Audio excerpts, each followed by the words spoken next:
Hello, hello, j'espère que vous allez tous bien. Cette semaine, je vous ai concocté un programme aux petits oignons. Et puisque la saison de Noël est bientôt lancée, que diriez-vous d'une alternative au fameux sapin de Noël? Et non, ça n'est pas un sapin en palette, vous allez voir. Et ça se passe du côté de Bélier. Ensuite, que diriez-vous de saisir tous les contrastes de la Sarthe en variant vos découvertes au bout des lèvres de 5 chorales à Ivray-l'Évêque? Puis, je vous propose de découvrir, de dénicher le cadeau idéal qui sort de l'ordinaire dans un cadre absolument somptueux qu'est l'abbaye de Tuffet. Et on finit tout en douceur pour votre bien-être, prendre soin de vous et de votre entourage en découvrant les dernières tendances en matière de bien-être. Et comme votre bien-être passe aussi par votre cadre de vie, en découvrant des artistes et des artisans locaux à Laigné-en-Belin. Mais tout de suite, cap sur Bélier.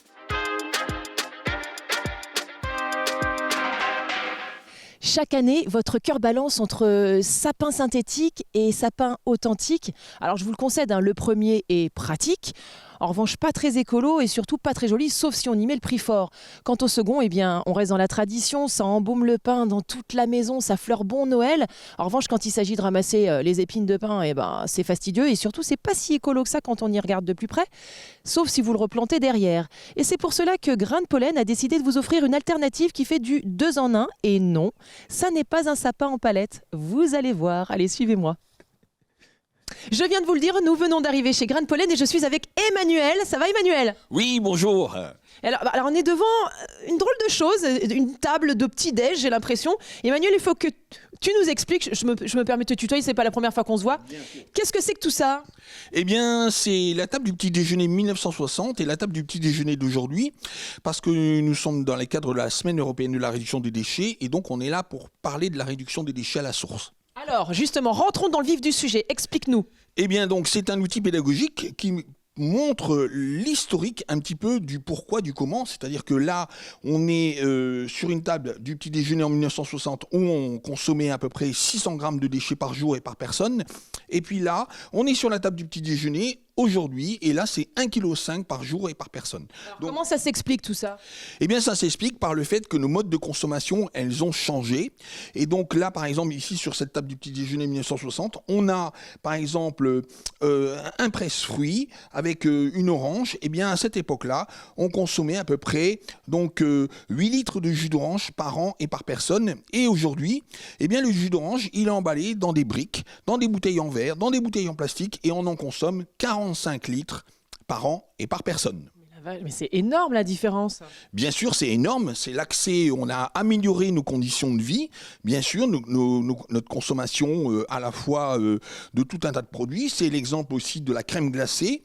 1 litre par an et par personne en 1960. Et aujourd'hui, on est à plus de 7 litres de crème glacée par an et par personne. Oui, mais tout ça génère aussi beaucoup de plastique parce que tout ça est emballé. Avec des bacs. Donc il y a eu l'arrivée du suremballage aussi, bien évidemment. Il y a eu l'arrivée de la grande distribution qui fait de la publicité et qui met ses pubs dans les boîtes aux lettres, bien sûr. Et puis, il y a eu l'arrivée du jetable, donc serviette jetable, gobelet jetable. Et donc tout ça, ça a fait gonfler le poids de nos poubelles. Ça, c'est très compliqué. Alors justement, nos poubelles, en parlant de nos poubelles, comment ça se passe? Comment on les recycle? Parce qu'on nous parle toujours de recyclage, on nous dit qu'il faut qu'on soit éco-responsable, il faut faire attention, etc. Mais il y a 2 manières, n'est-ce pas, de recycler les déchets? Oui, alors déjà, tout ne se recycle pas. Il y a une partie qui part donc pour les grosses villes à l'incinération. Il y a des petites images à nous montrer? Oui, tout à fait. Donc l'image d'un incinérateur. Eh bien, un incinérateur, c'est une usine, voilà, qui pollue quand même. On n'en parle jamais, mais effectivement, un incinérateur, ça pollue. Et puis, en milieu rural, eh bien, on est plutôt sur donc les centres d'enfouissement technique. Et donc, les centres d'enfouissement technique, on enfouit les déchets.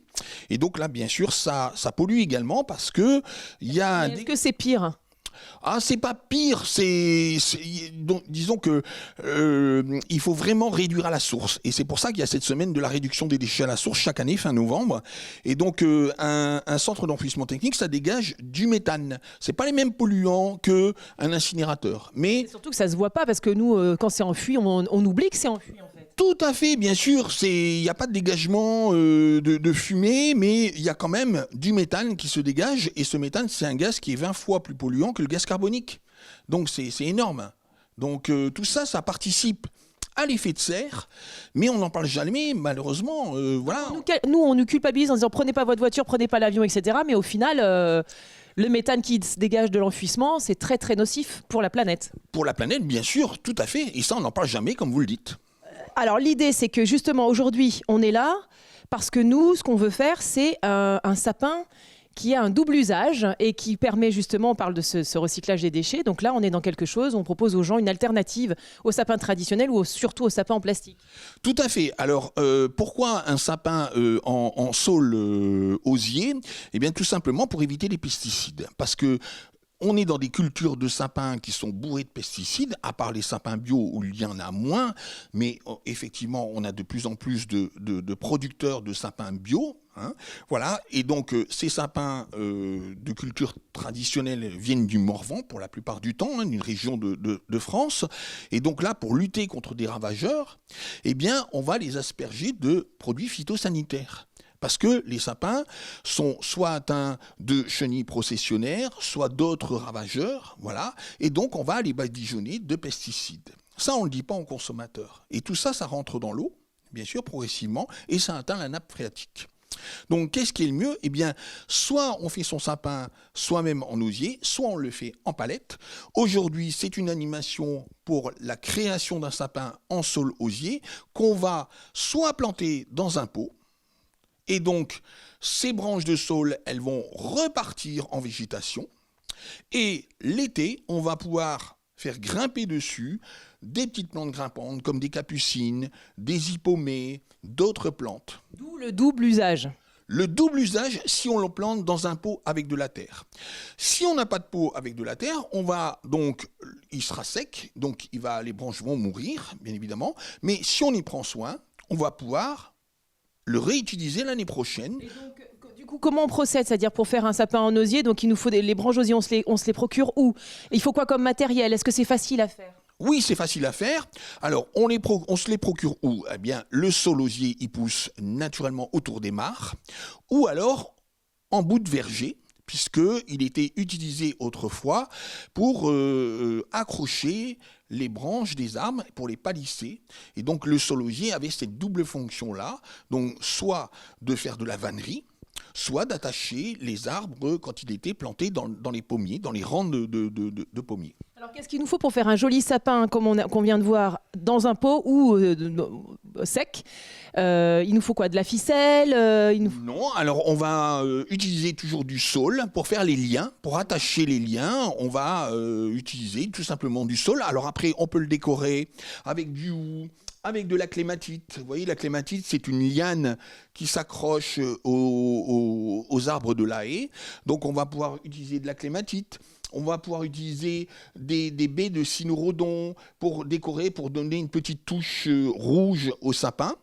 Voilà, tout un tas de décorations. On peut utiliser aussi, ça peut être des décorations artificielles, hein, c'est-à-dire on peut utiliser par exemple des choses en plastique pour pouvoir le décorer aussi. Et du coup, ça prend combien de temps de faire un sapin comme ça, à peu près?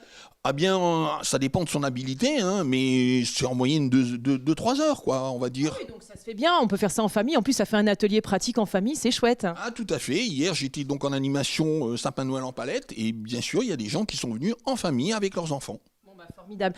Alors, est-ce qu'on a des petites choses d'autres ateliers à annoncer, des petites choses à annoncer avec Grain de Pollen dans les prochainement, Emmanuel?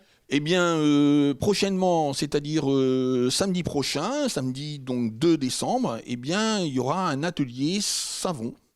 Fabrication de savon, donc là, les gens vont pouvoir repartir avec leur savon dans le cadre de la saponification à froid. Hein, donc c'est de la saponification à froid. On utilise des huiles et puis des beurres solides et puis on mélange avec un peu de soude et donc on arrive à faire des savons toujours dans le but de moins polluer l'eau parce que tout finit dans l'eau et puis bien sûr de faire moins de déchets puisque un savon dans le commerce il est emballé. Et donc voilà. Et puis bien sûr il y a aussi l'aspect économique parce que ce soit un sapin qu'on achète ou que ce soit des savons qu'on achète aussi, tout ça, ça a un coût.